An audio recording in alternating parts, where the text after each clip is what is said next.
15 November 2021 খ্রিস্টাব্দ 30 কার্তিক 1428 বঙ্গাব্দ সোমবার।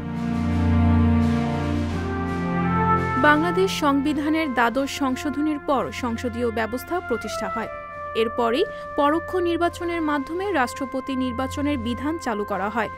সংবিধানের 48 অনুচ্ছেদ অনুযায়ী বর্তমান সংসদ সদস্যদের দ্বারা পরোক্ষ নির্বাচনের মাধ্যমে রাষ্ট্রপতি নির্বাচিত হন। 1981 সালের 15 নভেম্বরের এই দিনে বাংলাদেশের রাষ্ট্রপতি নির্বাচন অনুষ্ঠিত হয়। এতে বিচারপতি আব্দুস সাত্তার বিপুল ভোটে রাষ্ট্রপতি নির্বাচিত হন।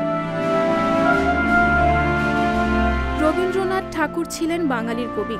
তিনি ছিলেন ঔপন্যাসিক, সঙ্গীত স্রষ্টা, নাট্যকার, চিত্রকর, ছোট গল্পকার, প্রাবন্ধিক, অভিনেতা, কণ্ঠশিল্পী ও দার্শনিক। কবিগুরুকে বাংলা ভাষার সর্বশ্রেষ্ঠ সাহিত্যিক মনে করা হয়। 1913 সালের 15 নভেম্বর রবীন্দ্রনাথ ঠাকুর নোবেল পুরস্কার লাভ করেন। রাজা রামমোহন রায় বাংলার নবজাগরণের আদিপুরুষ। তিনি প্রথম ভারতীয় যিনি ধর্মীয় সামাজিক পুনর্গঠন আন্দোলনের ব্রাহ্ম সমাজ প্রতিষ্ঠা করেছিলেন। 1830 সালের 15 নভেম্বরের এই দিনে প্রথম ভারতীয় হিসেবে রাজা রামমোহন রায় ইংল্যান্ড যাত্রা করেন। নুরুদ্দিন মোহাম্মদ সেলিম বা জাহাঙ্গীর ছিলেন মুঘল সাম্রাজ্যের চতুর্থ সম্রাট।